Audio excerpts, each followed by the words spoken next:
After a week of absence here in Dallas, we're back with more Valorant action for the SEL, kicking off this week for our one series of the day as we step out of the Swiss stage and now actually into a more normal playoff stage as you kind of anticipate for this side of the season. Texas Tech Red, a 4-2 team exiting that Swiss side, facing off against ECU Purple, who are coming into this one tied even at 3-3 Dallas, but still a good enough contending team. Yeah, I mean, obviously, still enough to be in the running here for the LCQ, considering the rest of the teams that are available in the pool. But knowing these two teams, it's going to be one of the more kind of closer tied affairs we're going to be looking at today. I mean, knowing that already ECU Purple, not really the best ranking over the course of the season, at least in terms of record. But I mean, their differential in terms of rounds, in terms of maps, hasn't been the most detrimental thing in the world, to where you could count them essentially a little bit more so than what they're actually capable of. But I think honestly today, not really the craziest thing in the world, all things considered. We're not looking at anything kind of insane counter picks being brought to the table. You can see the map selection in the bottom. It's going to be your typical kind of, or not your actual collegiate special, but something that you're going to be pretty darn acclimated to. The Ascent pick, not really too surprised by that. Just more so surprised it was actually chosen by a team, knowing that we always kind of like to dog on these guys a little bit. So I'm going to be on the lookout to see if TTU actually end up losing that so we can have one more thing to make a joke about. But I mean, Bind being a regular kind of pick from some of these teams that they do actually meet the aggression required from a map of this caliber, and even Icebox being the decider, that's a nice switch up that we're actually getting for this week, because that map, as it was out of rotation for a very long while, it now being brought back after being a fan favorite, or at least a compromise favorite out of these teams. The 5v5 scenarios, that map was a hot topic, but it finally going ahead and getting brought back in. Apparently, that little adjustment right there outside Kitchen and Tube was enough of a difference to at least kind of give it a break for a couple weeks. Apparently, I'm not sure necessarily why, but enough's enough, and we wanted it right back into the pool, and it deserves its spot back in here. And a lot of teams are honestly still kind of hesitant, it feels like, Dallas, to opt to pick up this map. I'm still not entirely sure why. Yes, there's a lot of things to be said about it, but it still is one of the most played, or used to be one of the most played maps in all of competitive for Valorant, and it feels like it still should have been one of those trusted forte maps for some of those individualistic teams. So seeing it be left up as a decider is still quite shocking. Would have expected Ascent of them for these three. Speaking of Ascent, as we jump on over to the first map, obviously the favorite heading into this one is going to be Texas Tech Red with that 4-2 split.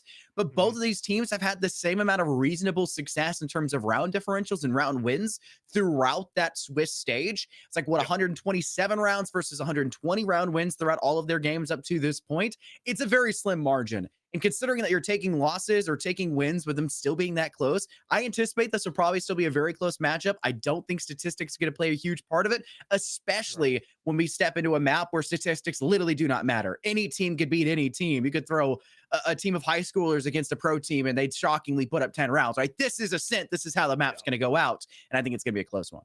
Yeah, that's just really how what it dwindles down to. And even then, more times than not, we either see a really close affair or we see a reverse sweep come through, or at least in terms of rounds to some degree, by the team that didn't actually pick it. They just kind of left it up there and say, sweet, this is kind of a good hitter for us. We're obviously not going to ban Ascent because, I mean, everybody should know it. It should be left there as a decider. And usually it's the team kind of cutting them on the chase and saying this could be the one we knock out first and just kind of get it out of the way. So always a little bit weird in our own regard and kind of seeing it being brought out here. But the thing that's even weirder to me already looking at this agent composition is going to be that Yoru being brought out by Storm GGs. I like the idea. Even then, I love seeing new kind of ideas kind of brew, especially in the map of the set. That is, I want to say, the biggest hindrance of this map being in the pool is that we do see that same exact composition that we do see on the defender side coming through the Jet, the KO, the Sova, the Omen, the KJ on so many affairs. When you finally get a fresh breath of air, it feels so much better and so much more rewarding. But I think, honestly, I always wanted to see ISO run on this map. We don't really see him at all. But I think, honestly, Yoru still has his potential anywhere in these maps, knowing he has been introduced more so into every single one of these maps, knowing on Lotus, knowing on Bind especially. Teams have gotten a little more acclimated to how he plays, how his kind of role really kind of grinds those gears of everybody else and gets that machine moving. So I think to go ahead and put this implementation into Texas Tech's side of this map of Ascent could be enough to at least go ahead and give them a really good start with that agent now in play here to give themselves maybe an early lead. You get that lead, you get that starting advantage, and you try to use it as a trickle effect. And feel free to correct me if I'm wrong here, Dallas. I know we've seen Texas Tech on broadcast before. I recognize Tivers, I recognize Panda Tech, I recognize Storm. And I distinctly think I remember Storm always playing kind of a off-role, off-centric, or off-meta pick on this Texas Tech side. So seeing them play this isn't too shocking, but it is the shocking choice of doing something on a Sint. That's where the problem will arise. We'll have to see if that will pan out for them, because it didn't work out on the map of Sunset, I believe, at the time. And it was a really rough spot for them. If this is the team I am thinking of, which was 3 weeks back, I believe, at the time. Time in my head? Yeah, I believe that'll be the case. It's either 3 or 4 weeks back. The SCL, time moves swiftly here. So we got to deal with Rocket League. We got to deal with Valorant. We've got a lot on our table. As you'll see, Texas Tech Red prime themselves up here for the first round on attack. They'll start off on this A lobby side. No one really applying pressure for ECU Purple, taking a very passive approach when it comes to this pistol round. They'll play for information. They'll play for denial. Once they know that the dark cover has been placed off inside to the door leading into tree, they'll make sure they can start to send players out. They'll rotate everybody off towards site. I mean, already looking at things how, I mean, just giving up that site in general.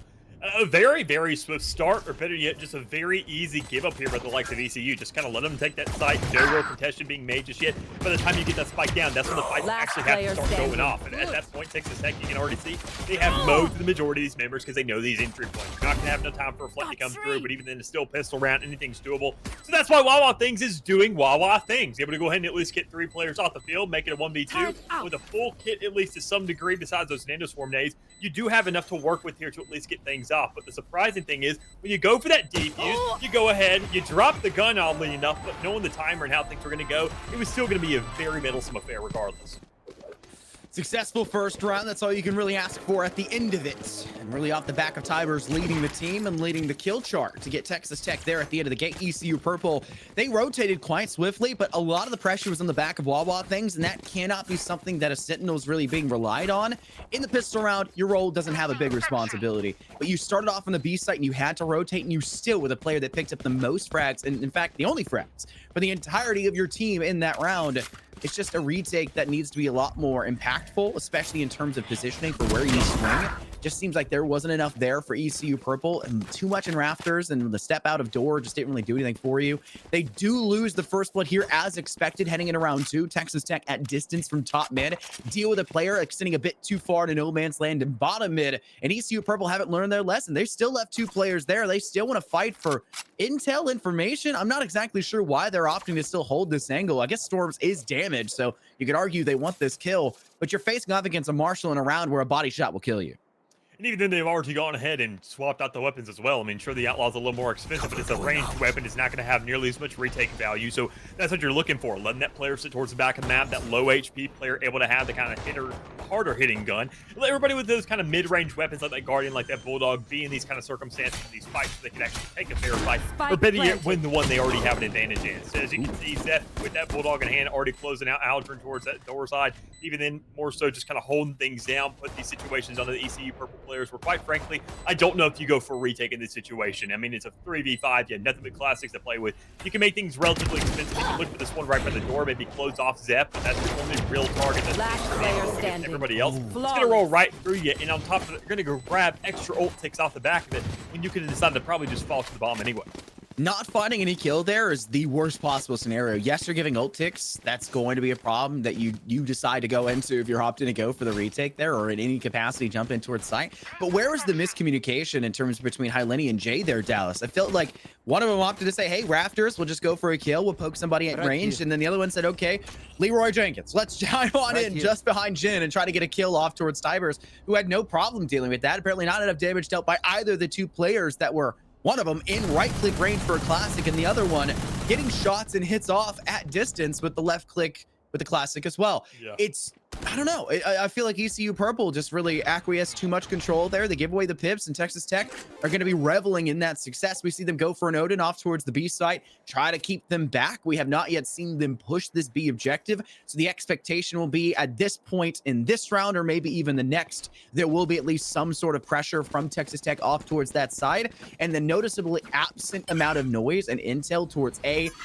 probably leads them to believe that it is going to be a B-sided take. So 2 players will fall back in towards market, in towards bottom mid, and play from here, as Hyleni's in a very dangerous spot, but the information is really there for ECU Purple.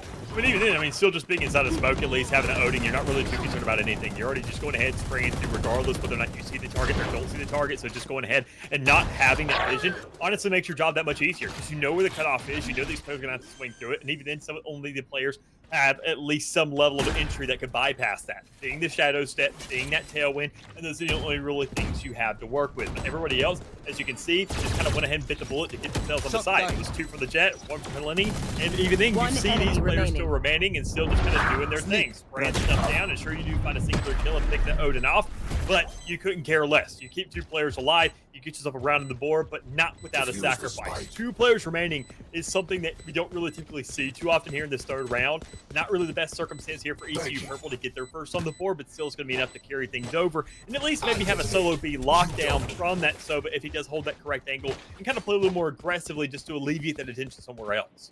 They keep the Odin. That's fine. A lot of useful utility from Helene, I think specifically in that round. The shock dart off inside of Outhouse. I got a little bit of damage to the 2 players lying there for Texas Tech. Enough damage and information on the actual exit from Texas Tech. The timing was very well done for them. And it gave ECU Purple enough time and enough room, like wiggle room, to be able to keep Texas Tech at bay and not allow more than 2, if not 3 players in towards site, and eventually to come into a 3v2 with the man advantage favoring them. It's going to put Texas Tech in a bit hesitant state, Dallas, to swing on over towards that B site. So this time, heading into round 4, it'll be a full swing in towards the A objective. 1 player behind Crate, and it's Jay. A ghost and a ghost only. Good enough to take down Ahod, but not good enough to find the rest. Zeph and Tiber striking the next 2 effective kills as ECU Purple are on a man disadvantage with 0 control over towards site and really not any guns they're working with. No, 1v1 definitely doable, but a 1v4 after that fact is just not really going to be the best circumstance. I mean, regardless, how you look at it, even with a Vandal with an Odin in hand, things are just going to be really, really difficult. But regardless, though, still, the buys are what's really difficult here for the likes of ECU Purple. I mean, you look at the only 2 players that had guns in going into this round, they understood the Odin was going to be allocated towards that B side of the map. So you go ahead and say, all right, this can be pretty darn easy. And we just go for A because we're going up against a Vandal in that fact. And while an Odin can get a lot of damage and make these remaining kills look a lot more easy, the Vandal is, well, it can only shoot so many bullets, only has a magazine of so much, so it's just kind of the lesser of 2 evils. Pick your poison, and when your team has a full buy, you couldn't care less. I mean, you're just pushing up, you're playing the game, and you're just rolling through whoever you really look at. Make sure that's a 3-1 start here. So, I mean, good looks for Texas Tech. They're understanding the situation at hand. They're looking at the map. They're kind of getting a read that I feel is pretty respectable, and it's all right. But ECU Purple, it's not just the kills that aren't really coming through for them. The economy being on that defense as well is really starting to just take a massive hit on them. You can see Aldrin there. Once again, 2nd round here, not having a legitimate buy to work with. Wawa thing, same kind of circumstance in that last round. And the only thing that they're really doing in preserving this money and kind of having these living players is tossing that Odin over again to the Helene, which sure is great and all, but you have a player who is living just to carry that thing over. And if you're not finding the effort, not only does the economy start to lose, but also the fact that you are getting players sacrificing their money as well for that benefit as well.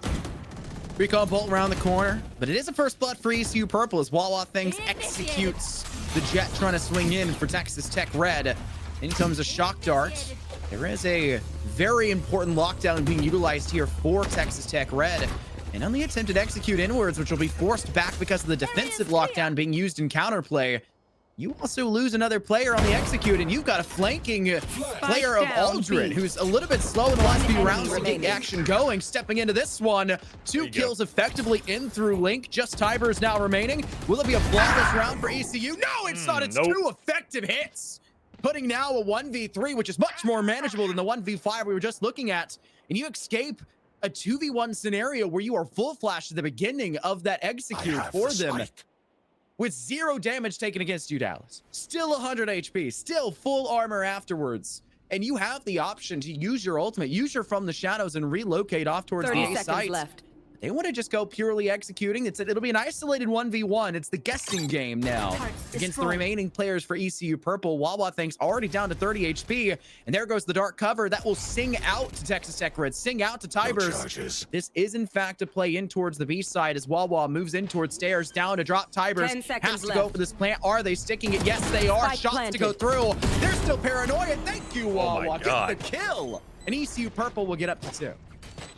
I mean, the From the Shadows being available at an entire round, I mean, you know that as an Omen, so long as you have 4 seconds remaining, you still have a round on your hands. You still have the whole map to work with, quite frankly. So, I mean, it's not really concerned of that fact. It was just more honestly, ECU Purple, as soon as they had players rotate over to A without any real indication and not working that just as a collective group, it's the moment I started to clinch up a little bit and started to show some real concern, knowing that you had no relents. You play for that retake. You get all the time in the world to kind of play off that timer, and you only have a singular guy to worry about. But then isolating that low HP KJ, it was more so what the tippers and the fact that he just wasn't moving fast enough and confident in his own ability to get onto that site.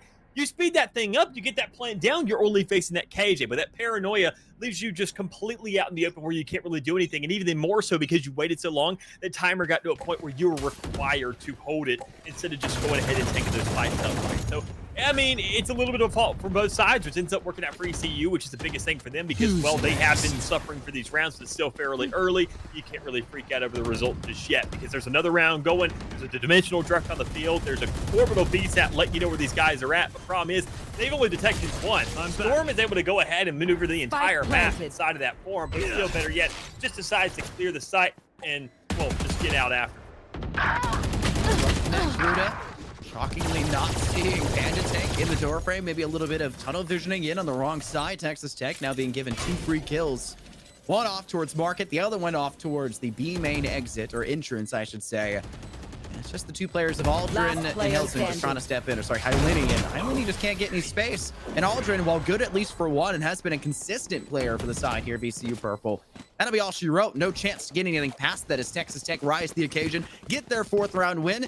And we saw hesitancy early in this series to pressure towards this B site, and it has been a pretty darn heavy B site push ever since that point after the initial first 3 rounds of hesitation. Yeah. They like this B site, and I think it's because they're seeing that they can get to site fairly easily, and it's not ECU getting away and escaping to allow them to do so. They're getting kills, which makes the retake infinitely harder for them.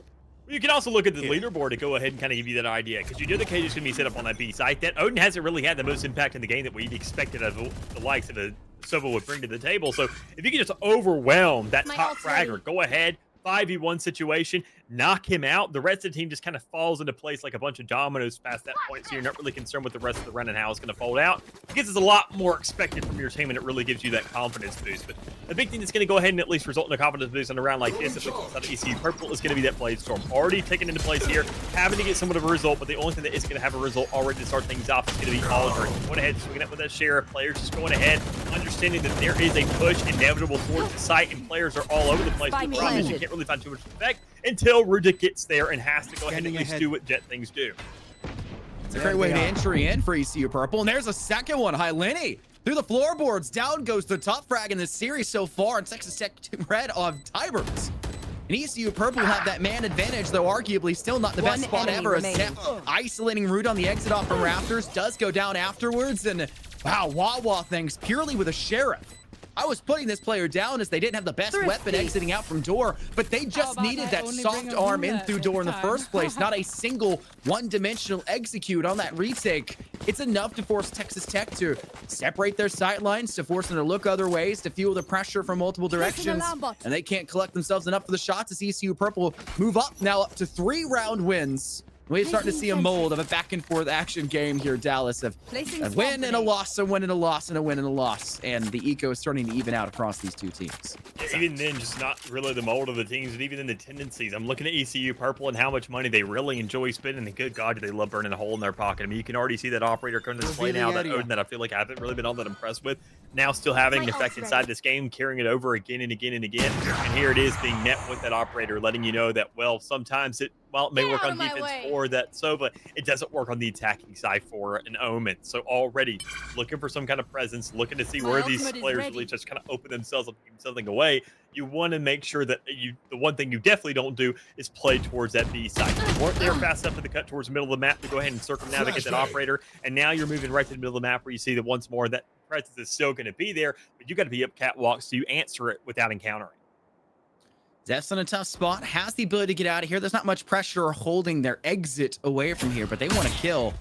0 point instant out. Zeph is able to deny the sightline for it.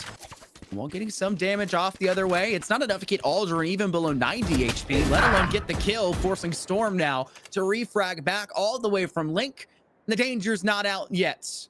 As Texas Tech Red, as they worm and whittle their way in through Courtyard, Ruda has the sightline that you would like to ask for of your Jet here. And a perfect step back in, but not far enough. As Panda Tank sees the head of Ruda, lops it cleanly off their shoulders, and ECU Purple will now need to think twice about how they rotate if it goes to this A side, as they will not want to lose that operator, even with a win here. They want to make sure they can bring it, maybe juggle your gun across the map as you try to rotate in. As this A site will be taken here for Texas Tech Red. Jay is close by, does get spotted, avoiding the paranoia storm, and the plant will successfully go down. Though hunting is high Lenny for this Hunter's Fury, finally managing to tag one, and that drops both players below 25 HP. A single bit of damage feels like it could go through. Sorry, 33 for Panda Tank. A single bit of damage feels like it could take them down. And 30. You just have to really do this to me, Volby, right now. Let me have something. Down goes Panda Tank. And the lockdown defensively for ECU Purple, they wanted to take no chances as Wild Thing swings into action.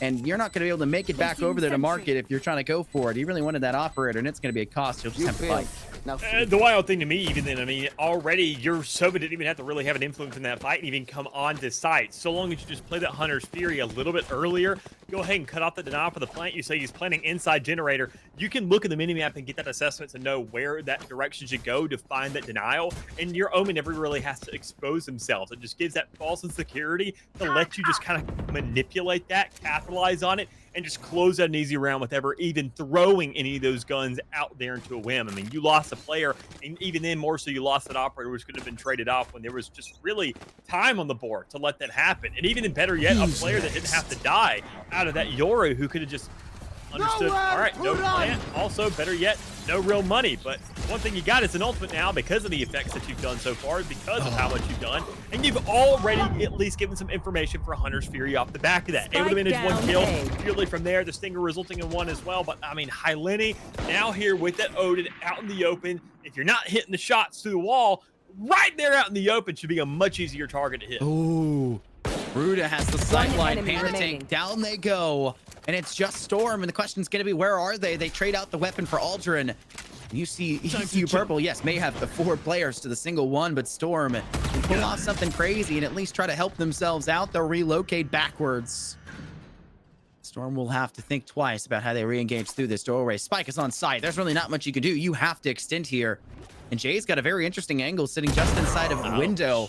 Not far enough, though. Storm getting themselves one. 3 more to go. One back through defender spawn, sitting inside, waiting around this elbow. Will Storm swing out fast enough to catch them? Doesn't initially. Raptors players there. Ruda saw it, and there's the intel given to Wawa, and the strike comes through. ECU Purple will claim the lead in this series for the first time. Yeah, way too many unknown variables there for that fight to be taking it by the side of Storm, and it's just kind of the reality of the situation. But already going ahead, finding now a lead to work with for ECU Purple. This is what they've been lacking for the majority of the game, but you can see these 3 rounds back to back to back. I mean, they have, sure, maybe over-invested to some degree, at least in my opinion, for it. But just to get there nonetheless is really what it matters. I mean, you couldn't care how much money you really burn, how much you waste, so long as you get to that end result. And having yourself a 5th, you only need that 1 extra one to work off the back end to find yourself that 6th. But even then, that's not even the end of the story. You see the buys committed for Texas Tech. You see they're not really working all that well so far. You see they're kind of deprived, but that doesn't really mess with them right now, at least in this round, because while the next one would have been a save, it would have been an eco, it would have been drastic for them. And that guaranteed 7, I would say, for ECU Purple, you see Texas Tech just coming in with an absolute ravenous take on this site and going ahead and knocking 2 players off, leaving ECU Purple feel like they're just kind of at a point where they just can't take yet because they're waiting on a KO who's just now showed up. But the double swing in a market is going to completely open yourself up to so many possibilities. Oh, Texas Tech heavily stacking walkway was an unexpected thing for Ruda. Caught off guard from 2 players being there, and Yato's a paranoia attempting to be sent by Tivers. It doesn't matter. Storm with 3 kills in this round. A huge opener again backed by AAG, and it's a Texas Tech round that solidifies their hold and the dominance they've been having so solidly, I would say, on this B side. A can work, but too many times we see ECU Purple with utility, with ultimates, with the ability to step back in towards the site, and Texas Tech not having any flank watch, not being aware of the fact that ECU Purple are viable and when it comes to spreading through map control, and they're getting caught off guard from multiple angles. B site, way too one-dimensional for a defending team to retake the objective, and Texas Tech is aware of that. You either die on site or get out before you're even able to defend it, and that's why they're hitting it so consistently. And look where Tivers already is on your minimap. They're already inside of Octopus. They still want to go towards B, at least in some capacity, but I would almost expect them to go down walkway here towards A to at least get some pressure through tree. And even, I mean, look at the way the ECU Purple are playing this. I mean, I understand their game plan for the majority of these rounds, but I mean, so far the retakes haven't really been there. They just playing the kind of the early aggressor, looking for those early picks, and that's how that operator seemed like such a big influence for this team when it was present. But now it being out of the game, once again, you're caught in this kind of catch-22 where you're saying, do we push up or do we hang back? Do we play the side or do we kind of just do what we typically done, because both of them have had success, at least to some relative degree. But no one even then that one of those rounds, keep in mind, was a bonus by Texas Tech Red. So you can't really go ahead and think of that as being influenced in the ratio. But looking at everybody else, I mean, just the aggression isn't really working out for them because it's kind of preordained. It's just way too constructed for a defensive side team. And when you're on the actual defense holding the site, it still doesn't look all that good either, because you're just backing up, not wanting to take these fights because you lose too much, because you're in that 50-50, that coin flip of your mental, saying, do I want to get out, play for the retake, or do I want to go ahead and stand my ground? And quite frankly, I think it would benefit ECU Purple to just lose these rounds outright, trying to hold the site, and probably find more success through that alone than actually playing for these retakes, just because of how slow they feel and how almost just up in the air you can really get with those, because it doesn't really seem like they have a constructive way for that just yet. But we'll see, because the attackers are already going ahead and throwing down this lockdown, which is going to force these players to get away from the site once more. But Aldrin is already caught in between a rock and a hard place, getting picked off there. You find a 5v4 scenario where ECU Purple, once again, having to be on a retake, going in different places around the map. And honestly, it'll work out for you so long as you see Tibbers hitting more shots like that. Wawa getting the nice frag. Heleni getting another one. Ahag off the board, and Texas Tech Red are giving up way too many kills off towards tree. Wawa will rotate in through rafters. Zeph is able to isolate Jay. That removes any player now moving in through garden and tree in the first place. It'll be a very one-dimensional execute here for ECU to step back in towards side, and that just allows Panda Tank to bury all competitors running towards them. 6 rounds now for Texas Tech Red, guaranteeing an even half, and just a really poor retake for ECU Purple, who have been otherwise very darn good on that A site in all regards to retaking that objective. And I think so much of it comes off the back of the first blood on Aldrin, where you were inside of tree. The lockdown is actually played correctly, where it's not just every player in arches waiting for the lockdown to force you all back and then swinging in aggressively. You left players out in walkway. You left players towards Puppy, giving them the chance to cut off and kill someone that's trying to escape away from that ultimate. You play the exit angle. You play the rotates. And ECU Purple getting a mana disadvantage so early puts Texas Tech Red at a big advantage as the VTOL comes out on B, and hello, not a single soul's on site. Makes it an easy take coming through here from Texas Tech. What's more, I mean, already we've seen this over and over and over again. This clearance coming through from Storm, going ahead, giving them the information, letting you know whether or not the site is going to be available to play for. And even then, it gets back to that same exact situation once more, where ECU hear an ultimate being cast. They know it's going to overrun that site, and they just don't really fight for it. Regardless, I think Heleni stays there, takes those shots, sprays down that opening door, because I mean, what do you do on the retake? Sure, you can do something, but you still got to wait for the rest of the team. And once again, they're not even set up for a flank. They're going for that 1-4 split. 4 players coming out of market. If you had a KO on that Texas Tech side, good God, one fragment grenade would just mow down everybody. Already, it's the guns doing that work. You see the splits coming through. You see the players literally like fish in a barrel, but these fish can bite, because Storm and Zeph were able to find a good bit of those guys, but not all of them, because while Aldrin was down, and it was technically a 2v2, well, that information that's free is just enough to classify as another person. Rudo, we won't talk too much about that. Your team wins at the end of it. It doesn't matter. sides. You can move beyond it. Into the first half, they now transition off into the attacking side in Dallas. From what we've seen, Texas Tech are arguably the better gunners. The Wawa thinks, yes, is top fragging for the entirety of this series up to this point. 15 kills and 6 deaths is an unbelievable stat line in comparison to the 13 and 9 of Storm, who we have said their name over and over again because of how consistent of a player they have been. Wawa has been doing everything and more. But it's still not enough to get ECU Purple the lead. It's a tied game, and heading over to the attack, you've got players that we feel like they aren't collecting themselves for spray transfers, collecting themselves for sprays in the first place, and Texas Tech Red, for a team that was already so good about holding a site, I can't help but feel like defensively they're going to do a very good job about holding and locking down some of these exit angles for ECU Purple. But time will have to tell as ECU Purple tech timeout seemingly called, as I think Ruda is maybe disconnected or something. They're facing the other direction. Everyone else is staring at them, so it feels like that would be... Nope, they're back. Either way, I still can't get over Ruda missing those shots. Is what it is. It is what it is. Round still went on. Was one and they tried yet. the 2 walkway, right? They did that last time and it worked. because it was Tigers and Zeph holding that angle, and it worked really well. But then didn't this time. The 4-player out of market actually panned out for ECU Purple.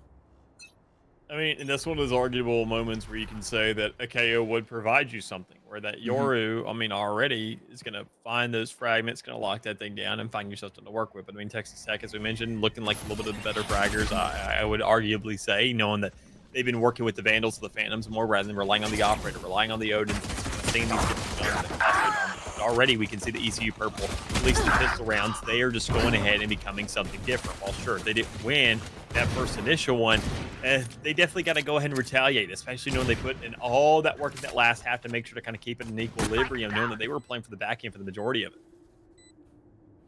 2 players left for Texas Tech on this attempted retake. The pistol round not looking so pretty.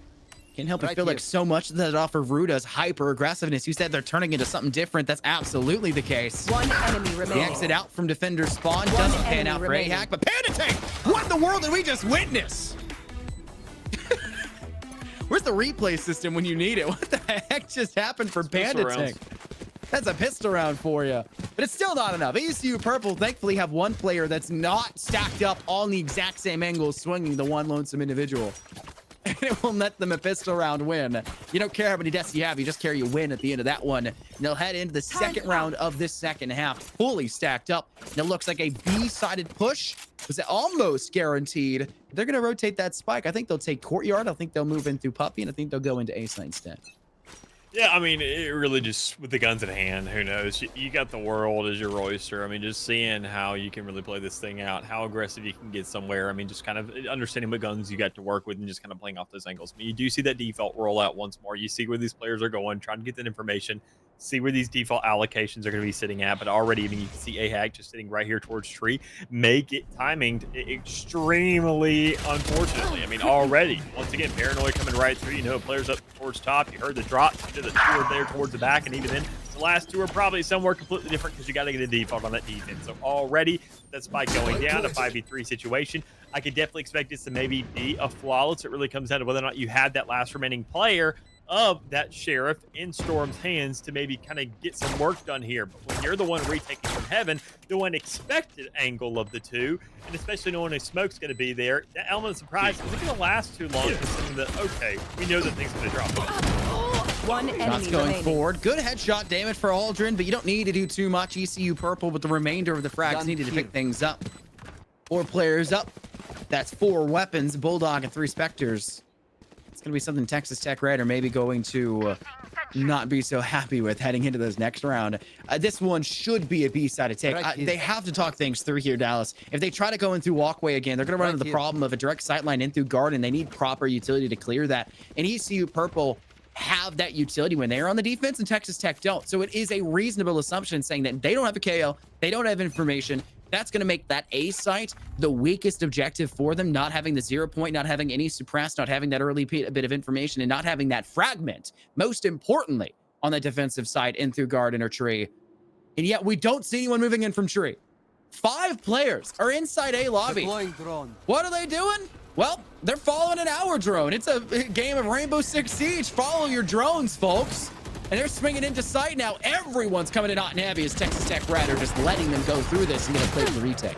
Yep. Great players coming through already, and even in some good exchanges coming out from even the better yet ECU already finding themselves on the advantage when it comes around to manpower, and knowing that already that 2-to-1, you're looking at the exchanges, you're looking at these players that are possibly swinging, but at this point you're really just playing with the clock. You know that the Guardian's been shot at least from one of these angles.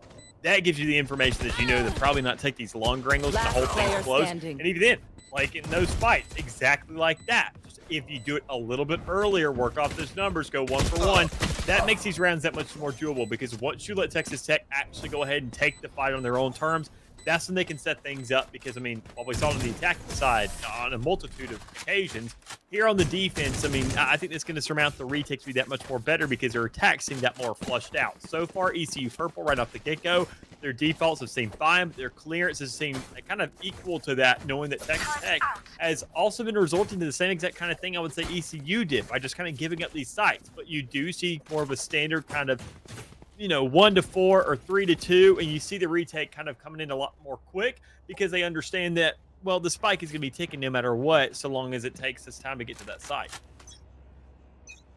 ECU Purple still has solid control over this scenario. Come in here with proper weapons. Storm is getting hyper aggressive, walking into what I called no man's land earlier in round 3. Now needs a way to get out. Thankfully, the Yoru has that ability, but the wall, a bit of intel there, screaming out for ECU Purple, may have given the chance or maybe the opportunity to stay there and continue to fire through that wall. They may be peaked a bit too much for Texas Tech. Down goes your jet. Down goes that player that you were really hoping to hold on to keep the player count even. And you've got ECU Purple now looking, well, like they have all the time in the world here, Dallas. Yeah, one player's low, not in the best of spots, but you've still got 60 seconds left to decide what objective to play into, to hope for a long-range angle to get a second pick and make this a 3v5 on a site instead. You have everything in front of you, and they like this A site, and I don't blame them. Like we mentioned for that KO, it's just a matter of time until they'll see you, though. And you gotta wait for, I would assume, to be an owl drone here again. Scanning ahead. It is not available, though, as Heinlein had used it earlier in through courtyard. It'll have to go through with the smoke instead. ECU Purple will get onto site. Door will be switched, I believe. And it'll be Texas Tech now forced to retake in a very dangerous spot where they've got to hope that Utility can do it as a Hunter's Fury comes out and buys just a little bit of extra time.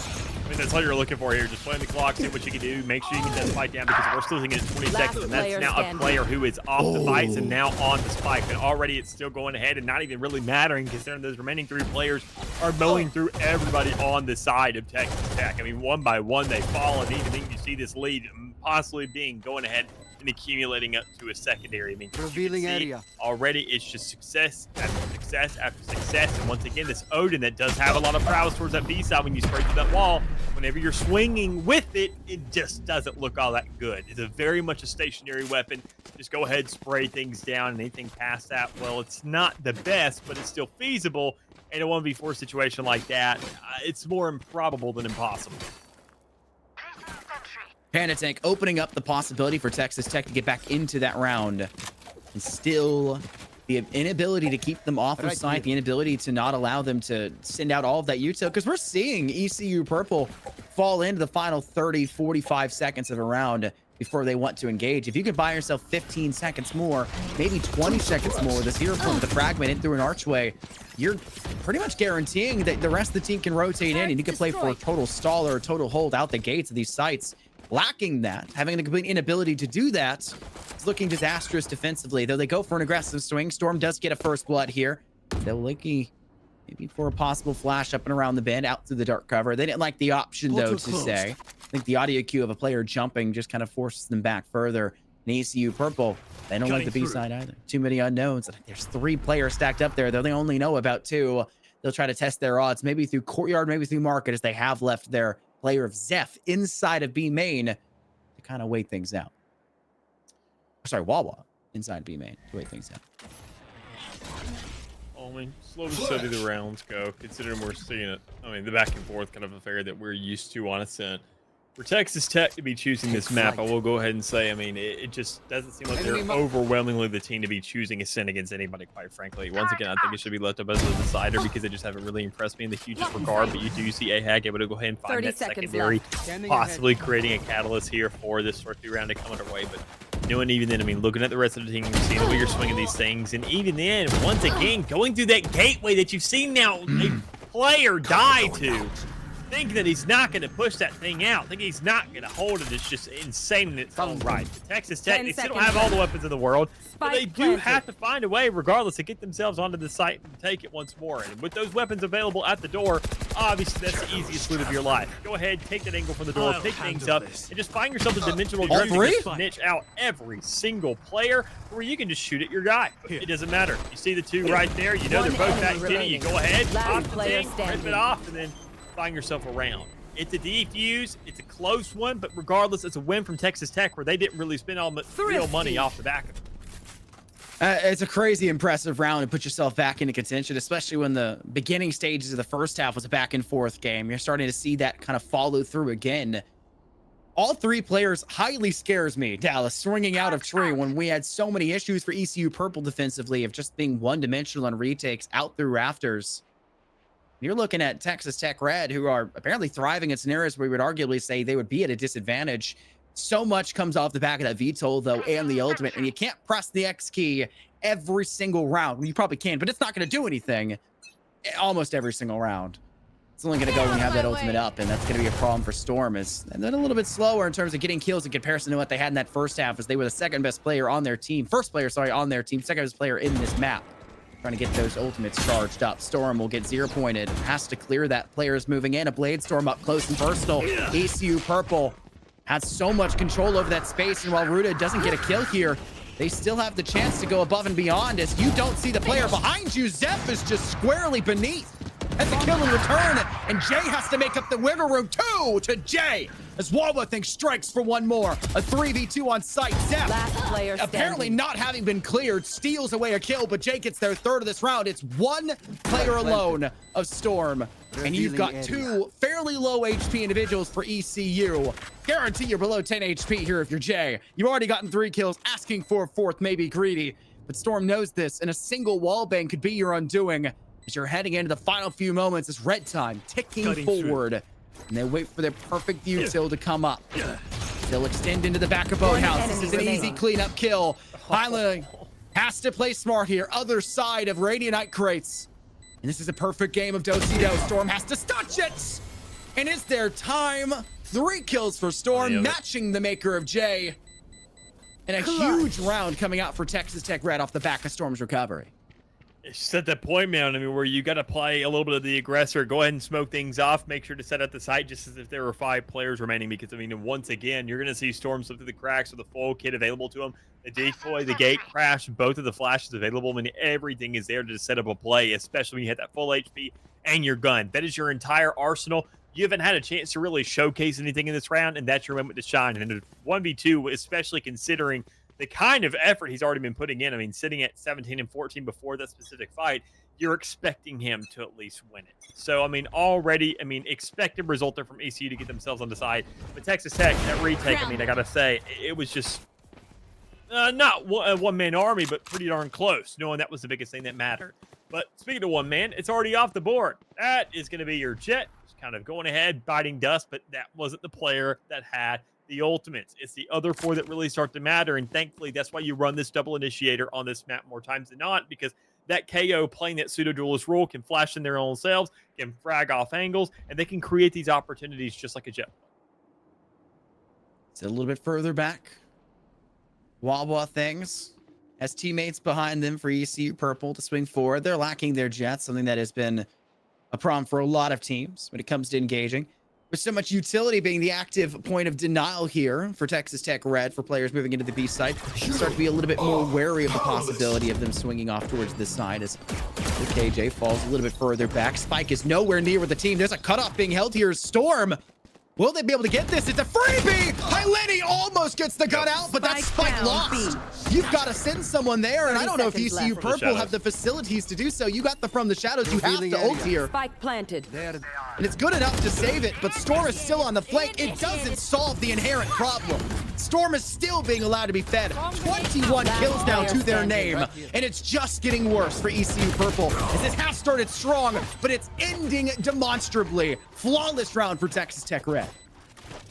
I mean, it is what it is to go ahead and, I mean, play these rounds out like that. I mean, you saw ECU Purple choked up immediately right off the get-go to find themselves that first death. And then the rest of the team just going ahead, not looking to capitalize off that, understanding that they want to circumnavigate that operator, and they just do not want to mess with that angle, so they go somewhere else. But it takes them so long, and the rotation is just so slow, or at least sporadic to some degree from one individual to the next. It just doesn't feel cohesive enough to get that spike down without having all those real problems where even then you can't take that retake on a realistic point, because already you're investing utility rather than setting up smokes on site, and because you're popping it from the shadows to once again kind of get that spike back and understand when we're going to get that spike down, where we're going to put that thing, because somebody's probably holding that side angle now. So already ECU Purple to cast that round up in the air like they did and invest so much into it, because they have 4 ultimates going into it now, only remaining with 1.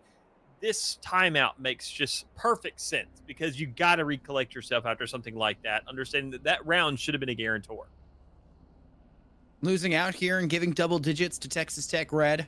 We call it the gatekeep, or checkpoint, or chokehold. What will it be for Texas Tech Red will remain to be seen. As a timeout being called for ECU Purple, will give them a little bit of time to talk things through. Slow down the game. Especially when you consider that Ruda Dallas has been so inconsistent at the front line. Started off the second half really strong. We saw it in the pistol round. We saw their ability to get kills. But then we just don't have anything past that besides the occasional kill here or there. The entry's not there. The 1v1s aren't being isolated well enough. And you're looking at an ECU Purple side that is having a man disadvantage in so many of these rounds. And even when they don't, Texas Tech Red are finding success after the fact from inabilities to hold on in a post plan as an operator shot at range off towards tree, nets them first blood, and Wawa, the best player for ECU Purple, no longer on the board as this eco round is looking for Storm out the corner, gets two, wants a third, but a shorty's not the best weapon for range here. One You can enemy maybe sneak remaining. it. There it is. Down goes Flawless. Ruda. Oh my God. 2 flawlesses in a row. Yeah, just over and over again. I mean, you're at the point where you're starting to see this momentum start to well up for the side of Texas Tech. And I mean, even then, it is better late than never this for your map pick. I mean, considering that already things were looking too hot for you, you saw the back and forth affair, and even then still sitting at kind of double digits compared to that 9.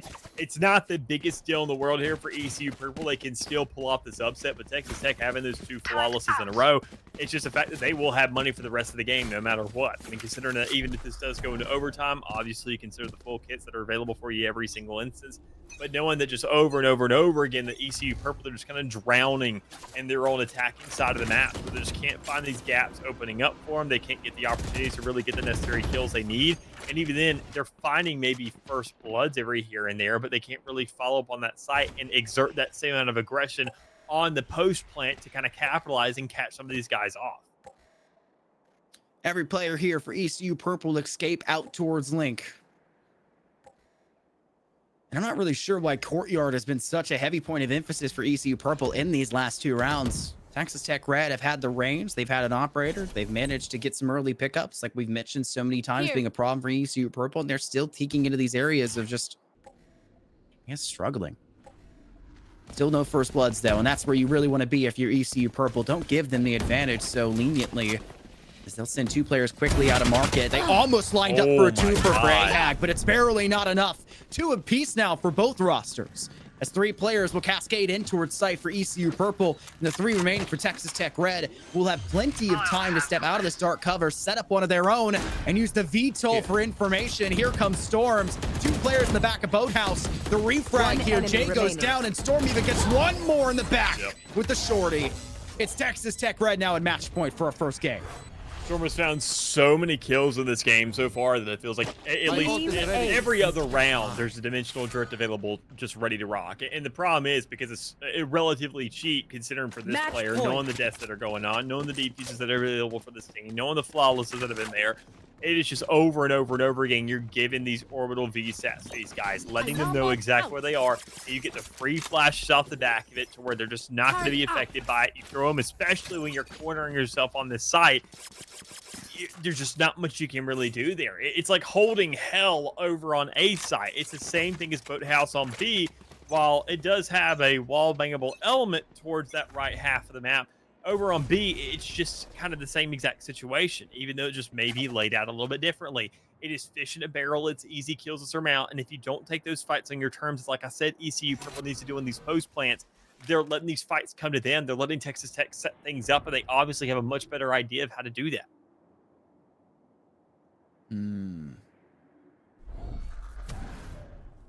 Possible last round in the books for Texas Tech Red. There's a lot of weight on the shoulders here of ECU Purple, but it's even worse when you're getting so much active information of the players down on site, but it still doesn't net you a first frag. Panda Tank gets the big one with the boomstick. Yes, gets refragged by Hunter's Fury, but Storms is there for the refrag back. Ruda getting their revenge, their comeuppance. It's Tybers down, and Hell gets sit there instead. What a shot from Ruda. And it leaves only Ahag now in a 1v2. Full HP in a dream. 1 player in the back of Jan, the other one possibly swinging off towards window. The turret will make sure they can't go any further. Door has been broken, and they're in the corner. Oh my God. Just 1. Oh my God. And Texas Tech Red send Ahag through. 13-9 is our ending of our first map stat line. What an indomitable performance from Storm and Ahag to close out the final. Win. I mean, it's just the last round is just like cherries on top of the cake. I mean, it's just tops everything off when you understand what they've done in this game over and over again. Just able to go ahead and take those fights on their own terms, slow and steady. You saw the lurk, you saw the turret being put down. And honestly, in that kind of point, you wait for the drop, you wrap around this guy, you take him by surprise and kind of double on him instead of saying, now I'm going to back up. I've given that information. I'm towards the outside, and it gave a free peek from him. You don't know if somebody's held. You don't know if somebody's ever back towards arches, but you know somebody's tree now. You've heard steps on generator. You know that somebody's there. That knocks out both your players, and you just hold an angle to a point where there's not much they can really do about it. It's that kind of small fight management that ECU is really missing out on, which leaves me a lot of questions still up in the air for them that they can really handle buying. But it's their map pick. So, and especially with it being match point, they kind of have to. Yeah, it's making a break of territory in the LCQ. You need to be capable of doing this. And if you aren't, then you're just going to get punished the same way we see here. It's Ascent. We called it. It was going to be a close game. Statistically, they were somewhat close, some outliers here and there, but every game that both of these teams have seemed close in terms of their statistics. And Ascent is just showing us the same exact thing. But when you can see small things in Ascent, Dallas, like you mentioned, of just positionally, utility expenditure, big playmaking opportunities like that final round, when we're able to see things like that and so concretely call them out, they get multiplied about how important or how much you'll be seeing them in a different map other than Ascent, because Ascent kind of babies those mistakes. You can make them, but there's a million other opportunities to do so, so it's probably fine. You do it on another map, and it's obvious. You've got to trek the entire map back. You've got to take a loud TP to make up for that mistake. You've got to try to claw back no man's land, and it was as consistent of a problem as it was in the first half for the attacking side. It's just going to get worse in a map like Bind, where you really can't fight into the face the competition. Will map 2 be any different? We'll have to see. But before then, we're going to take a break, so don't go anywhere here. We'll be back with more SEL action. Stay tuned.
A 13-9 map 1, Dallas, and a very solid stat line, all things considered, for a map of Ascent, and it puts TTU up ahead of the competition here.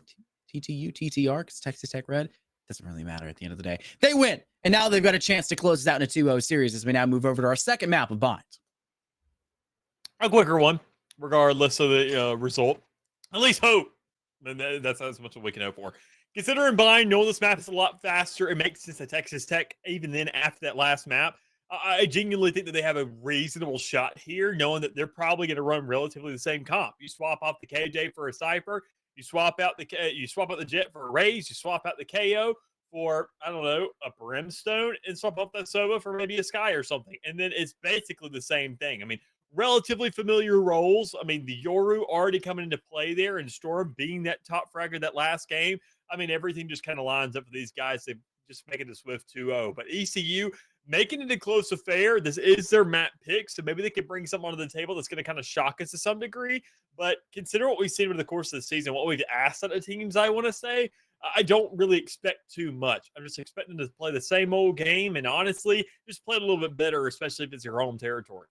I think another big thing to point out as well is going to be what was the biggest difference that divided these two teams in the first map.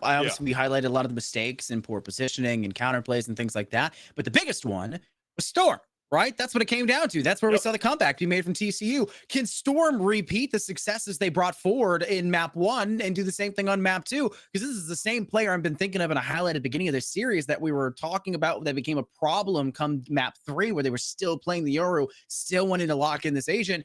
They've got to play out of their minds on Bind, because it was already such a slim margin for victory for TCU, almost entirely off the back of the 26 kills, that Storm got, 15 of those coming in that second half.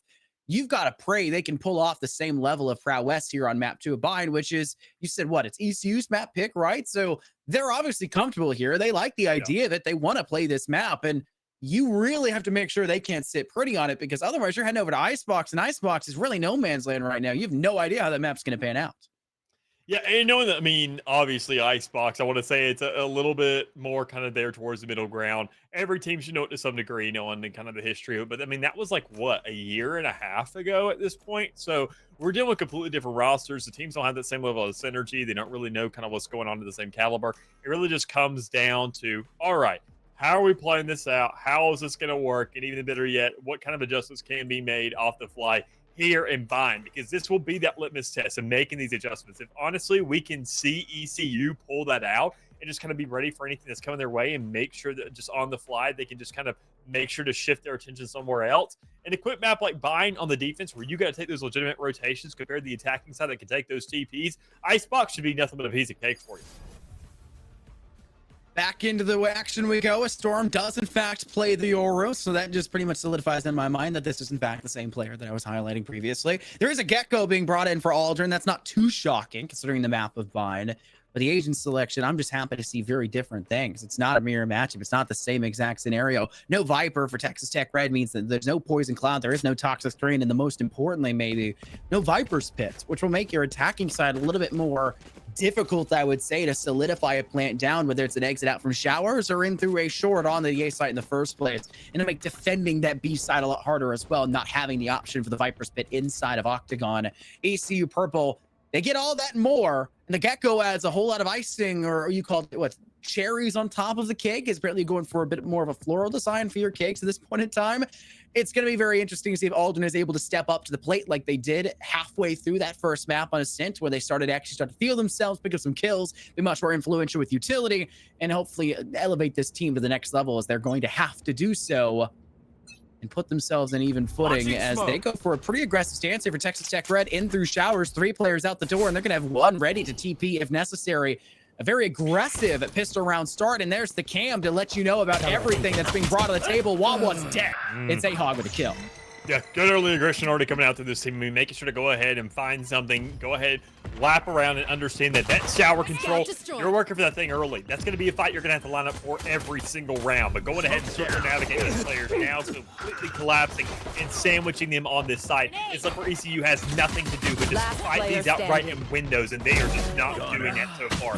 Jay being the last player remaining, can't really get the job done. Nothing but a classic in hand. And meanwhile, Tibbers has already filled a little bit of momentum with that 3K to get things going. kidding. My knees are gonna kill 1-0 start after for this. Texas Tech Red, a dominating first round, and Tybers being the player to get 3 kills, and it means that Ray Showstopper is charging ever so quickly. A beautiful perfection you can ask for in the pistol. Just Storm and Zeph going down, and this is going to be a rifle coming into round 2, a proper one, I should say, a Phantom in the hands of Panda Tank, as they're going to sit a little bit further back in that A site, or at least you would anticipate so. And the question will be for ECU Purple, where do you head to? It's just pistols. You're not even going to go for a ghost here. It's all classics, which would maybe expect me, I would say, to go through the B site where you can fight someone in Octagon, you can fight really close up an elbow, you can escape out of hookah and just go for the right clicks. You're going into arguably the longest sight line on this map and swinging off towards the A site instead, where Texas Tech Red are respecting the possibility of a pistol being able to take them down and sitting so far back where their weapons are going to dominate against yours. Yeah, I mean, they're also expecting some early swings once more. I mean, I'm surprised they didn't set up a player maybe with a Bucky towards these showers, knowing that, I mean, that aggression is going to be coming through again and again. Now, they established it on round 1 that they wanted that shower control, but instead they're going to be setting up a little more chokeholds this time around and still giving up that space where you see these sky smokes taking effect and finding these players to cut them off and find the effective damage remaining. and, well, just kind of Spike absolute down A. suffocation that is putting these Flawless. guys off. So regardless, though, Tibbers another 3K, 2 points off already from the ultimate. Looking for the next round, having a Bulldog and a Phantom effectively available in 3 of these players' hands at all time, it should give at least somewhat of a pretty darn good round of Texas Tech, all things considered. I like the idea from ECU Purple. Once the sky smoke goes off towards showers, they just send their default sky smokes in between stacks on A side between Truck and Radianite and just say, hey, we'll step through the smoke. They won't be able to see either. But the blind fire coming from U-Haul, from Lamplight Door, just created a funnel in the opposite way you were anticipating, as there was not enough smokes to cut off that sight line because you needed players to step up there for the plants. And it was a really good closure for Texas Tech Red, and there was even kills that are being gained and damage that's being gained blind firing in through those smokes. Proper crosshair placement is something that's going to be important for a lot of competitive teams, and it's going to be even more important for teams that want to make sure that even if they don't have the sight lanes, they're always firing in the right spot in the right time. As now you'll head into the third round of this series. Third round of this map in this series so far. And ECU Purple have the rifles they want to work with, and they're pushing towards an A site that has only 1 active defender here. I don't think that's too much of a concern, considering that you do have that Yori available to kind of go on that flank watch, at least kind of be a catalyst there for the retake, especially when it comes around from devices. Just looking at that avenue, but they're not going to be going for that route. They're going to be looking to play a little more aggressive, let Tibbers play here on site. I mean, the guy has gotten so many 3K so far, and if you get one more kill, there it is, showstopper to work with. But even then, that's if you just can't pick those guns up. You're going to be working for those guns. It's signaling your players to kind of be taking these angles now, find these upgrades, and then use that showstopper as kind of a last resort if need be. But I mean, already looking for so much damage, effectively being so easy and free inside of Texas Tech. There's just not much you can really do here besides that one singular player remaining. It came down to that absolute hold from these two, sitting back towards U-Haul and just mowing anybody that comes into their angle. I think, honestly, showstopper would have been warranted, knowing that they were both in that same exact spot. But, I mean, you can't really look back on the past. You just got to know that you got to work with this one. ECU Purple pull off something that seemed a little bit dire, as the going was starting to work in towards Texas Tech's favor instead.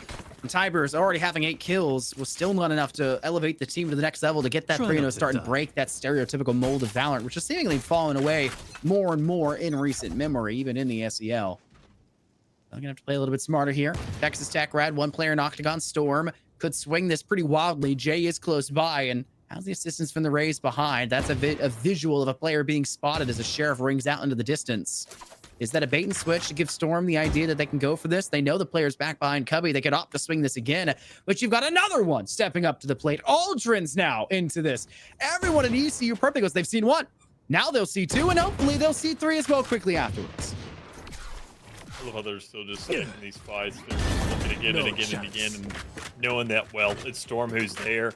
The fact that they still want to just attempt this is just insane to me. I mean, that player alone is just as threatening as an operator, and knowing that in these lineups, more times than not, Storm has hit those. So still just kind of playing this out slowly, letting this information be given, letting these players just kind of lurk about, and letting the setups be made.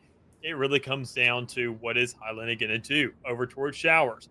If you push out, AHAC has no reason to budge at all, quite frankly. So long as you just don't zone out, keep watching that angle, and just completely clothesline this player coming out, it's going to completely stall everything else because, well, there hasn't been a budge in Texas Tech at all. They have no reason to do anything. They have no reason to rotate. Look at the Cypher setup coming out of Hookah. I mean, it's a point where ECU Purple are having to not just navigate their way onto site, but they're having to navigate the actual site, even though they hit it 300 times. There goes Tiber striking. Nice to Wawa. Thanks for the second swing. Not good enough for Helene and Jake. Finding a pill apiece. And at 3v3 now with Panda Tank swinging in through Lamplight. Can they find this kill? It will be a freebie as Altern with utility in hand. Can't hold your buddy when you swing that corner. Gotta have the gun up and ready. Helene, down they go. Still scrapping up Zeph in the process. And Texas Tech Red have to get the stacks, and they're good for it. The doppelganger of Jay rinsed through with the Phantom. Texas Tech Red will say, hey, ECU, you may have got your one, but we'll find our third. And we'll do it really off the back of Panda Tank, storming their way in through Lamp, storming their way out through a short, and controlling that site where you were trapped within. And Storm's another player you just don't want to fight on the other side. Already an insane stat line for Tibers, who has that ultimate heading into round 4, uses it in round 4, and now Panda Tank has theirs going into 5. Yeah, so unfortunate to see that. I mean, ECU Purple, even off the back of that third round win, they just didn't carry over very much. The rest of those players couldn't really buy up anything. They went for the Sheriffs, and even then, I mean, they got the plant down. They found the bonus money for a round like this, but knowing that already you're just kind of hindering yourself pretty darn early on. But regardless, we got to look at kind of setting things up going forward. Full buys for the most part across everybody. Zep being the only one kind of lacking in that regard, but I mean, everybody else still just having some and in terms of utility, well, there comes Sky Barrage. Already just being whipped out early on, following that player out of U-Haul. No paint shell off the back of the see if you can catch an escaping player. And knowing that everybody else is kind of sitting there, they want to get onto site. And you're expecting fast hits, making sure to lock these guys down. That's not the case. It's a delay. It's a one-by-one. It's a funnel effect. It's an absolute line of murder. And will Texas Tech Red, they're waiting on the last participant. There he is, showing up a couple seconds later once more, leading 3 players surviving because it's just these one-by-ones that they can just kind of take pretty darn easily, setting up Storm to get, well, their first ult of the game. The problems that were plaguing both sides, majority-wise ECU Purple and Ascent, are now becoming even more of a prevalent problem, as we mentioned would be the case heading into this second map of Bind. Just a trickle effect, stepping into single sight lines, not having enough diversified angles. And Texas Tech Red, who have had a pretty solid defensive positioning, their retake positioning is quite nice. They know when the proper time to swing is, where they'd have a teammate not far behind, either go for a refrag or have a crossfire at the point in which they exit into that open space. They're dominating. And that's going to be a consistent thing if ECU Purple don't start to figure out what exactly is going wrong. And that's where you're going to need to maybe take a timeout and have a conversation with your players and say, what do you think? Maybe the coach says, it's the time. Maybe the captain says, you know, guys, I'm at a little bit of a loss, and can anyone step up as well and just let me know it? It's a team sport here. Something's got to be spoken into existence here. And ECU Purple, they still like A, and I'm not sure necessarily why, as 3 players peruse their way in through this shower side. And the Roomba coming out, that tells you all you need to know. Panda Tech's going to throw a smoke down and just buy time. Just slow and steady here, seeing really how things are going to be playing out. I mean, it's just questionable to say the least. Just looking to see how these games are going so far. I mean, it's just over and over again. We're looking at the results of Texas Tech Red and already able to go ahead and close off that wingman. That is a denial of the spike plan. That's a lot of information to play with, and at least what I can assume will be a little bit of free damage. And even then, it's Aldrin spraying to that smoke, finding the effective result of at least a singular player, but it's Panda Tech with the incendiary, able to go ahead and lock things down and cause a little bit more denial, but not enough for the spike. So this makes for a pretty darn easy retake, if you ask me. But you got Storm sniffing at that Cypher 24/7, letting you know where he is, and even then doesn't even care about actually setting things up. Just go for that frag. But it's the pain that comes through. It's only on the Yoru. You got plenty of players to protect this guy and saying, don't worry, Storm. You're big chillin' there, buddy. Let him swing you, because guess what? We're set up waiting on them to come into our crosshairs. What a really good round, though, for ECU. Got to give them props. They headed out on an eco round. They have nothing but Sheriffs to their name. They get first blood, and you can kind of see that realization hit Dallas. This is winnable. This is doable. We have spike down. We have it in a really good spot for showers. We got majority of our players stacked up in showers. And now we've got it so, hey, We have the man advantage. What more can we do with it? So they start sending out utility. They start burning time. They start trying to work with it. Yes, they lose one player to a molly that was sent out by the player at Panda Tank. That's a little bit rough on the exit back, but you kind of take that sacrifice for the sake of putting that spike down, and then you start to send out your own level of utility. Send the detain up, go for the ultimate, try to go a bit more and beyond. And it just was so close to being there, but that veto for so much active information, Texas Tech realizing that, hey, yes, Storm needs to step out of this dimensional drift. They need to be able to get in and be vulnerable, and we're going to make sure the moment that he does, we'll also swing simultaneously to ensure that that kill goes through and there's not a refrag to happen, because then it would have been a 1v1 and what could have and should have been disastrous the other way, as Tybers and Ruda each pop their showstoppers, but only one of them comes up with 2 kills, and it's the Texas Tech side dominating early with 3. Yeah, already just kind of shutting this down round before it even happens, quite frankly. One sure you enemy get the fight down, remaining. but I mean, you're already looking at the 1v4 scenario, and it is just overwhelming pressure to where, quite frankly, Highlander knows that the round is about to be over. Just impending doom coming in your direction, and quite frankly, you don't know where it's coming from.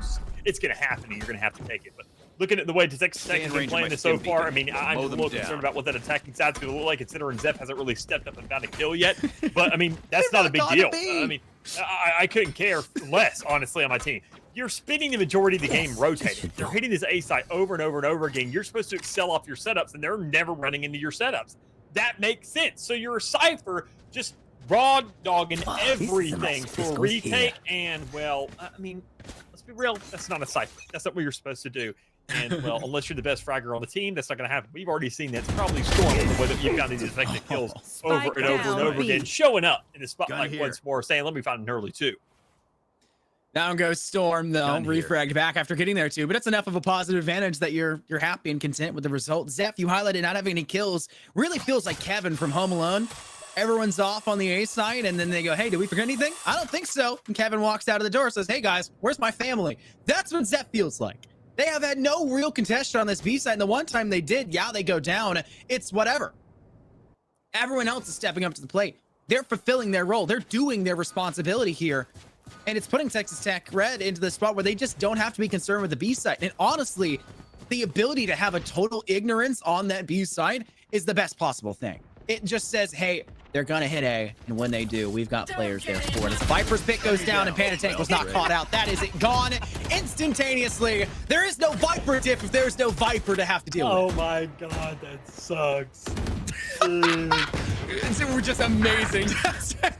That's There's no commentary you can do for that. That's just, you could say I'm lucky, but it's not luck. It's not a spray that it comes down to. It is just, wow, he's really sitting there.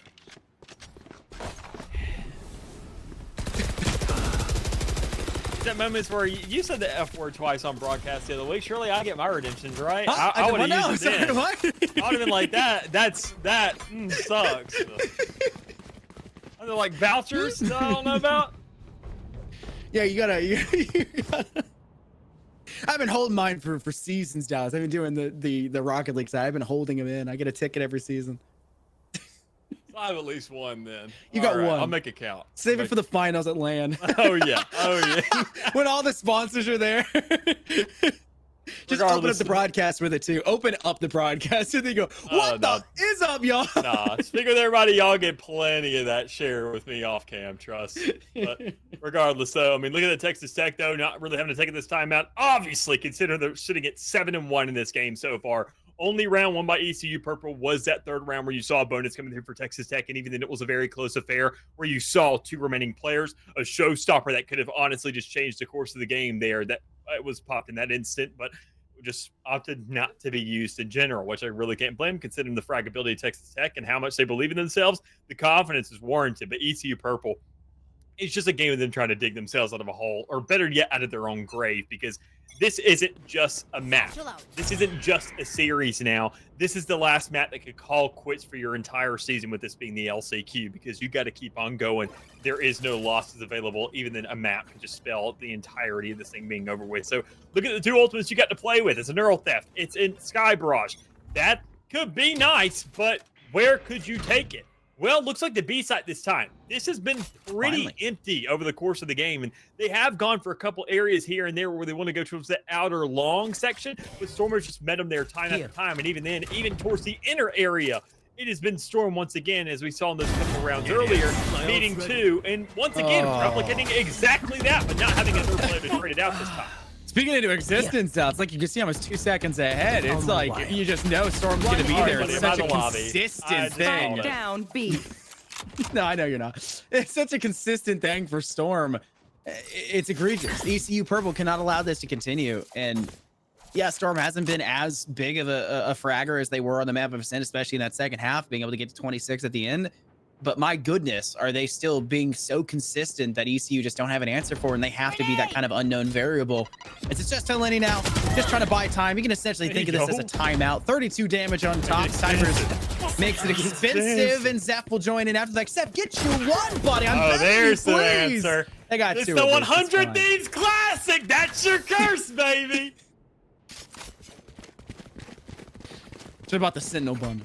Honestly, man. Did you not listen to Elsis? Come on. I mean, they're on the international stage for a reason. They are, man. Come on. They're doing work. But regardless, it really is just a very unfortunate reality here for what ECU's got just being brought. It is just, it's horrendous. It really hurts just to look at, and even the cast of her, just because Texas Tech, it's just winning their fights. I mean, I don't really think it comes down to the setups too much. They give up the sites, they play for the retake, they win those out. They hold their angles, and even then they find the initial picks, and they don't have to budge any players or rotations because they know that, well, why do that? We won those fights. Storm is pushing up. We can guarantee he grabs at least one, and he was going to be there for the retake anyways. But now with the Dimensional Drift and every single ultimate available in the world at their disposal, Nivers does end up losing one of those, but the rest of those are going to be coming out. And I'm surprised how much they're throwing down because, quite frankly, the guns are doing enough work in their own right. They're just setting up these ECU players to even set up inside the crosshair. It's Jay getting one. This is the first time they've had a number advantage in a while. And this can also be the moment for Steph. Just steps up and goes crazy, but Ahag is there to help him out. I know. The way Ahag gets out there with 2 players watching that line of sight. It's just 1 more remaining. The orbital strike. Okay. Just send the kitchen sink at him. I can't blame him. Don't risk it. Even then, you know the damage was done. The call out was made. It said, this guy's like 11 HP. Please just kill him. And they were sitting holding those angles. An absolute coin toss saying, all right, let's draw straws. Shorter one has to swing them. And they said, how about let's just neither. Yeah, let's just finish the job. We are really starving for rounds, so we just go for anything there. And the Sky Barrage, I mean, it's usually picked up enough times anyways. It's usually safe for a post-plant kind of situation, but you know that you had the Gecko Thrash available for that, so you're not really tweaking about it. Will that actually come into play here for this next round? We've seen the wingman be utilized so often for ECU Purple. Let's Gecko dies, but Aldridge got 2. Well, they do die, but they didn't get the 2 they needed beforehand. A very big Storm impersonation. Though Storm also was the one who got the refrag. Hey, fell. No real big success here for Texas Tech Red off towards the shower side. Look at the minimap there. It's a flurry of 3 X's inside of showers. Apparently cleanliness is next to deathliness. They're going to rotate on over to the B site where hopefully Zeph can single-handedly win out a 1v4 as Panda Tank is nowhere near this B site whatsoever. And with that information from that spy cam, it's going to be a Panda Tank rotate that has to come through. Zeph needs to make the right decision here. Rudo will get this planted. Snakebite forces Zeph out of elbow or back through into elbow, a lot farther back. And it is a 2v4. Do you use the neural theft if you manage to get a kill here? I have to imagine you go for something. Yeah.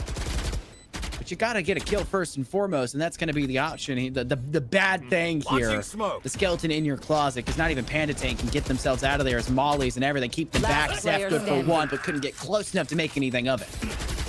Even then, I mean, you're the player retaking from elbow. I mean, that's a more difficult angle to do. If you ask me, you have no real coverage. You're swinging out to the middle of the site where you have, I mean, the octagon, you have hookah, and I mean, anybody on the site kind of looking at you. Meanwhile, if you swing for the back of site coming from CT, you do have that little bit of a crate kind of offering you some level of coverage so you can kind of find that 50-50, maybe win another lineup. But that's just not the case there. Already starting things off hot. That was going to be Aldrin's round to win, quite frankly. Already starting things off. 2 players knocked off. You're saying, this is man advantage. I started off the round with this, and plus we also cut down Storm. So help me God, if it's not one, you can say that Aldrin at least did his part there, no matter what the KD may be. But sitting at 3 now, minimum, it's going to be a good look for at least a 9-3 worst case scenario. And still with the Thrash available for him, you know that they have a possibility, but it's dimensional grid that can counteract this, especially with Thrash being utilized so darn early.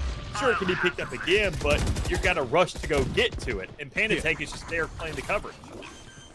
Storm has the VTOL, trying to gather as much information as possible. Lenny, though, evening that man count. Storm tried their best to get that shorty up against Wawa things, but you test your chances, and sometimes you have to pay the price. They go down. Heleni down to 1 HP inside showers. Would be an easy way to get themselves a kill, but they're just not going to give the other team the time of day.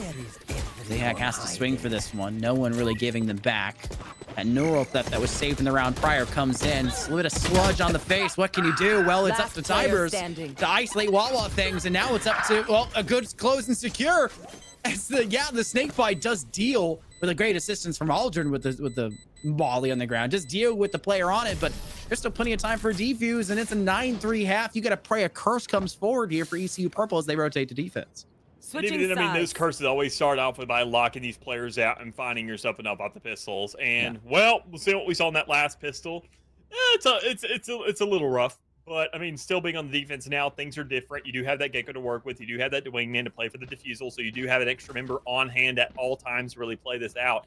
But Texas Tech Red, knowing that they're attacking side, seeing what they were doing on defense, they were already playing attack. But this could be another kind of classic case of expectations versus an element of surprise. And knowing that, well, Texas Tech is supposed to be playing aggressive, ECU Purple, I was expecting by at least round number 7 would know that, oh my God, they're pushing up, and they play this like the attack. So I feel like this game really is going to change too much unless ECU just have a completely different setup, and this Cypher can go insane with the setup.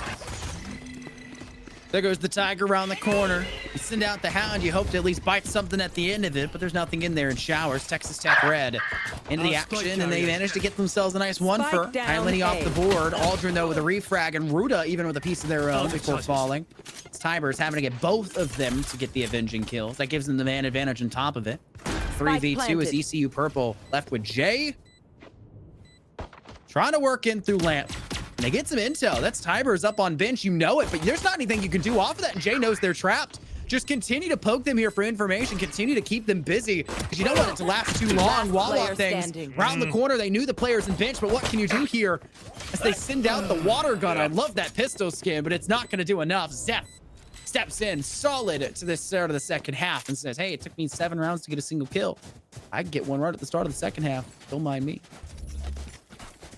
Not having the same amount of strings of kills though that we saw like in that last half, but still coming out the same effect nonetheless there for Kibbers. Already going ahead and getting 3 ult ticks off that last round, so it could be another early showstopper once more. And here on the defense, going to play a lot more for that retake if we really go ahead and whittle it down. I mean, considering for an initial grab, if you know where a player's set up, this round is going to be used a little bit more. Kind of the last one was to see the default setup on A. This is going to be the default setup on B and see how aggressive these guys really want to work. But knowing that even then they're not desperate for anything, they're playing on site, they're not kind of holding these crazy angles towards Hook or anything. And the wild thing is they're not really contesting Hook at all, quite frankly. They're playing purely on site, and they don't even have a tripwire there, just waiting for somebody to kind of go ahead and jump out. And I don't know how well that's going to work out for them. What is working out for them so far is that stinger by that came through from Jay, getting some good damage. But when you unfortunately now find out the Storm has a Vandal in hand, you're saying, well, we're looking like we're already going to be finding ourselves in some rifle round scenarios where this guy could get 2. Tech Red was spiked down, yes, but they're trapped. They're completely pinned in on this objective, and they know that. Wawa thinks the Ghost has to peek Storm. Storm is the end-all, be-all in this round, and it comes through for 4. An ace will be required. Just Lenny now remaining, sending out a decoy, just praying that you have the possibility later. Storm down to 49 HP. So Lenny will tap. It's a fake. I think they're aware of that. They know. And it's insane. Trigger discipline and visual discipline. He's never going to give your team up. He's never going to give you a break, ECU, because that is an ace in the second round of this half to put them up to 20. Oh, sorry, 16. That's not Storm. I'm honestly shocked that's not Storm at the top. To put him up to 16, that's an insane stat line for him. I mean, that just shows enough of a testament to the rest of the team, right? I mean, what we've seen Storm do over and over and over again, and this guy's still not at the top for his team. It's just like, huh? And then Panda Tank, their controllers above them, too. It's like, Hello? Can we talk I mean, about that's Zeph for a because- moment? Zeph's the real hero. Let's be honest here. It's fair to understand though, because I mean, right off the get-go, we see Storm just stop. He runs in there, gets two, and says, "All right, it's chalk." Now somebody else can go ahead and get three over and over and over again, but I'm still going ahead and pitching in my weight more so than what I'm worth. Because, well, I'm over a 2-0 right now. But you can see once again with the aggression being warranted on the attacking side, a dimensional drift. That's all this guy really wants. He can even then take a break from finding the kills, go Spike farm planted. the orbs, once again play that reconnaissance role, and just be a catalyst for the rest of the team. Because, well, these plants, they're going to come around like candy on Halloween. They are going to be handed out left and right over and over again until finally somebody's got to do Last something player about it standing. and tell you, well, let you know that we can't put up these take one signs anymore. We got to be there in person, handing it out in person. Match in series point now for Texas Tech more. Red as they are at 12 and they won their map 1 and now they're about to dominate ECU if it continues like this. And take their map pick to secure this. This is not a good LCQ right now for ECU and it has to be a flawless game past this and they were already let their wits end it seems like for ECO. Wawa has an operator. Honestly, you do you. That's totally fine. But you got to find something with it here. It's not like it'll be saved the next round anyways. Got to make sure it's impactful, and why not do it with the highest impact weapon, at least caliber-wise, in this game? I'll have to do a lot better as the Tasmanian Tiger works its way over towards Lamp. Ahag not really getting much information, knows that that space is claimable, and Storm says, all right, I'm in, dog. That's it. And they go onto this Spike site, and down they don't A. find a lot of success as Aldrin with the Guardian gets a 2-tap. Has to refrag, and wow, ECU Purple step up to the Last plate and are player really standing. burying Texas Tech Red. This Hey. round is probably over. Storm, doable. It could literally be a 1v4, and I'm not saying anything until that man's dead.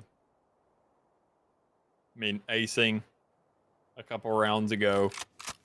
Zeph, Zeph's the unfortunately. best player on the team, though. This is his moment. Sure. Well, I he mean, didn't have a single kill heading in around 7. no real hate here, but it's just more so the fact that you're a Cypher. So it's just kind of like, Not utility you for it. just don't have a lot to work with here. And it's not a matter of the player, it's just a matter of the kid.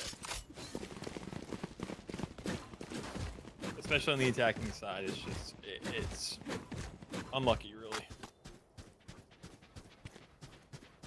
Apparently, our producer missed the last round prior Spike. and thought that it was Zeph that aced that. No, it was not Zeph that aced that. It was Storm. Sorry to break it to you, Prod. I'm going to call you out. I called out Bobby earlier, too. I'm going to keep doing it. I was sitting on 7. I was looking at Wawa things for a second. I was like, that was the only round he got kills then. Time to jump. Close. He got one in the pistol round, though. We know that. What is going on? Aldrin! And he still gets that kill! Storm! An unprecedented and uncharacteristic miss in all regards. But it still is refragged back. It's Tiber striking with a Phantom off towards Aldrin. An 11 HP player of your race sitting inside U-Haul. You have, or sorry, yeah.